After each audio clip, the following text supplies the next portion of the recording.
మహాగణుడును మన రక్షకుడునైన మన ప్రభువైన యేసుక్రీస్తు వారి ప్రశస్తమైన నామంలో ప్రతి ఒక్కరికి నా హృదయపూర్వక వందనాలు తెలియచేస్తూ ఉన్నాను.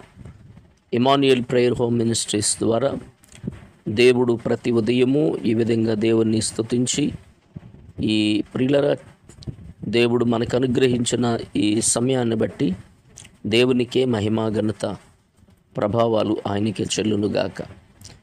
దేవుని వాక్యాన్ని మనం ధ్యానం చేసుకుందాం. పరిశుద్ధ గ్రంథంలో నుండి దేవుని వాక్యాన్ని నెహెమ్యా గ్రంథము 2వ అధ్యాయము 18వ వచనాన్ని చదువుదాం. నెహెమ్యా గ్రంథం 2వ అధ్యాయము 18వ వచనం. ఇదియుగాక నాకు సహాయము చేయు దేవుని కరుణా హస్తమును గూర్చియు రాజు నాకు సెలవిచ్చిన మాటలన్నీయు నేను వారితో చెప్పి తిని, అందుకు వారు మనము కట్టుటకు పూనుకుందుము రెండని చెప్పి ఈ మంచి కార్యము చేయుటకై బలము తెచ్చుకునిరి. చూడండి పిల్లరా, నెహెమ్యా జీవితంలో నెహెమ్యా రాజు దగ్గర పానదాయకుడిగా పనిచేస్తూ ఉన్నాడు. చాలామంది తన దగ్గరికి వచ్చి యెరూషలేము మందిరము కూలిపోయింది, దాని గోడలు పడగొట్టబడ్డాయి అని చెప్పి ఈ మాటను చెప్పినప్పుడు మందిరమును గురించిన ఆసక్తి తనను ఎంతో భక్షించిందట. అప్పుడు రాజు దగ్గర సెలవు తీసుకుని యెరూషలేము దేవాలయం దగ్గరికి వచ్చి మందిరాన్ని కట్టడానికి పూనుకున్నవాడు నెహెమ్యా. ప్రియులరా, ఆ సమయంలో ప్రజలను ఉద్దేశించి నెహెమ్యా మాట్లాడుతూ వచ్చాడు.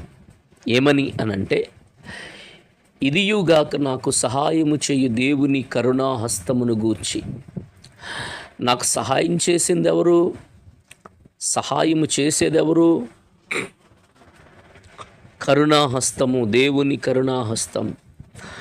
అంటే దేవుడే నాకు సహాయం చేస్తాడు, దేవుడే నాకు కృప చూపిస్తాడు, దేవుడే నాకు నా విషయంలో జయాన్ని కలుగు చేస్తాడని నెహెమ్యా ప్రార్థన చేస్తూ ఉన్నాడు. చూడండి, రాజు నాకు సెలవిచ్చిన మాటలన్నీ నేను వారితో చెప్పి తిని. రాజు ఏదైతే చెప్పాడో ఆ మాటలన్నీ నేను వారితో చెప్పాను. అందుకు వారు మనము కట్టుటకు పూనుకుందుము రెండని చెప్పి,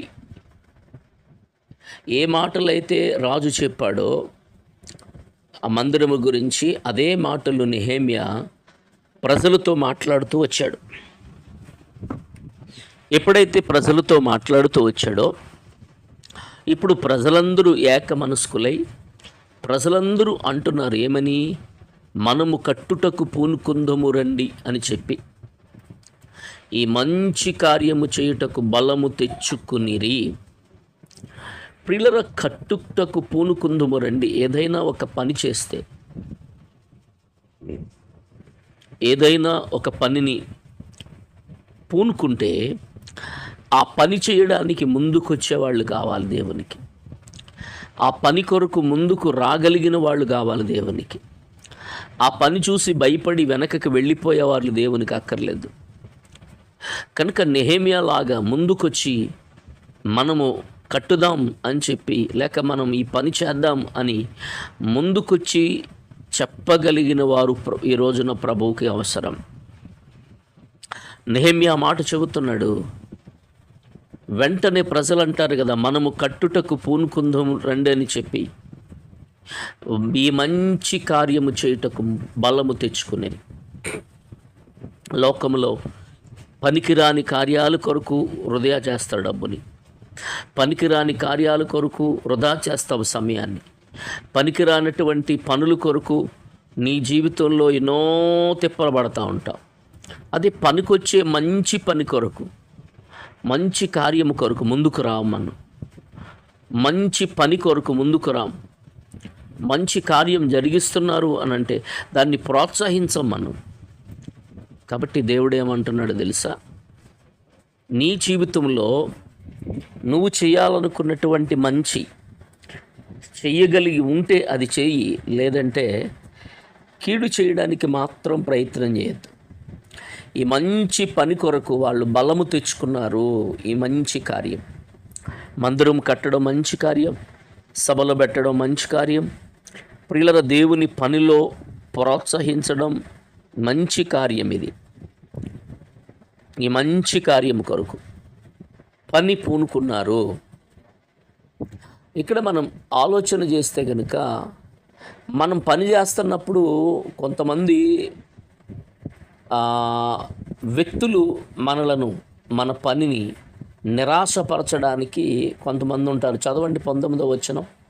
అయితే హోరోనీయుడైనటువంటి సంబలాటును, అమోనీయుడైన దాసుడగు టోబియా అనువాడును, అరేబియుడైన గేషామును ఆ మాట వినినప్పుడు మమ్మను వేలన చేసి మా పని తృణీకరించి, మీరు చెయ్యి పని ఏమిటి, రాజు మీద తిరుగుబాటు చేయుదురా అని చెప్పిరి. చూడండి ప్రియులరా, మనం మంచి పని చేస్తున్నాము అని అంటే, మంచి కార్యం చేస్తున్నామంటే అది చెయ్యకుండా అడ్డు వచ్చేవాళ్ళు, ఈ సంబలట్ అనేవాడు, టోబీ అనేటటువంటి వాడు, ఇలాంటి వాళ్ళు చాలామంది మనకు తారసపడతారు, ఎదురవుతారు. ఈ మంచి పని చేస్తుంటే చేయకుండా చేయాలని ప్లాన్ చేస్తారు.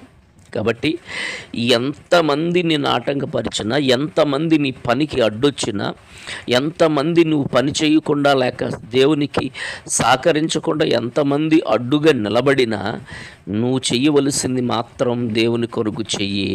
తద్వారా దేవుడు తప్పక నిన్నే కాదు, నీవు చేసిన పనిని బట్టి ఆ పనిలో ఉన్నటువంటి ప్రతి ఒక్కరిని కూడా ఆయన ఆశీర్వదించే దేవుడు.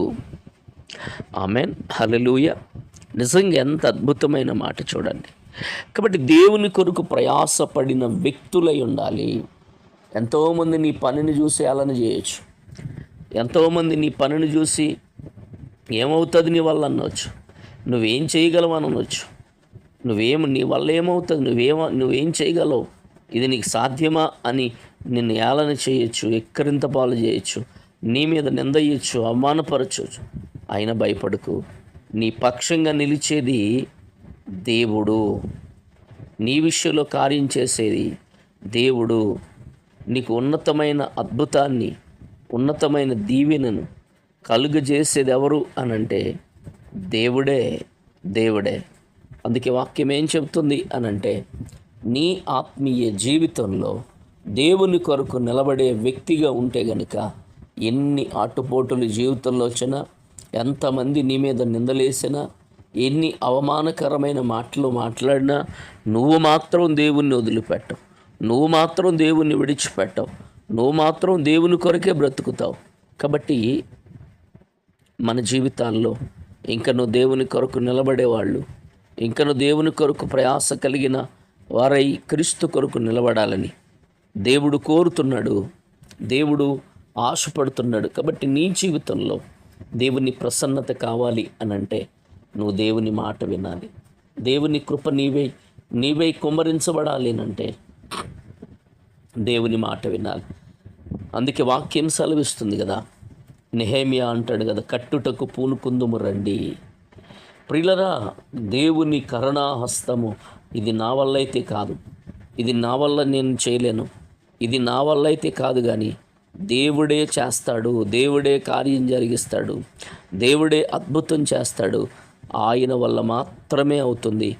ఆయన ఒక్కడే సర్వశక్తి గల దేవుడు, ఆయన ఒక్కడే ఆది సంభూతుడు, అద్యంతరహితుడు అని దేవుని వాక్యం చెబుతుంది.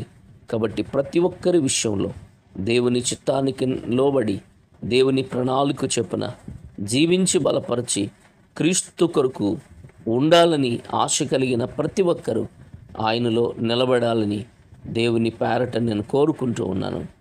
ఈ సమయంలో పరిశుద్ధాత్మ దేవుడు మన జీవితాల్లో, వాక్యమున్న నీ బ్రతుకులలో దేవుడు తన కృప కనికరాన్ని చూపి బలపరచునుగాక. ఆమెన్. మహాపరిశుద్ధుడా, ప్రేమగల దేవానికి వందనాలు. విన్న వాక్యాన్ని బట్టి బిడ్డల జీవితాల్లో, బిడ్డల హృదయాలలో మీరే ఉంచి, మీరే బలపరిచి, కృప వెంబడి కృప, కనికరం వెంబడి కనికరం మీరు దయచేయమని బలపరచమని సమస్తాన్ని చేతికి అప్పగిస్తాం. యేసు నామములో ప్రార్థించి స్తుతించి వేడుతున్నాం తండ్రి. ఆమెన్. ఆమెన్.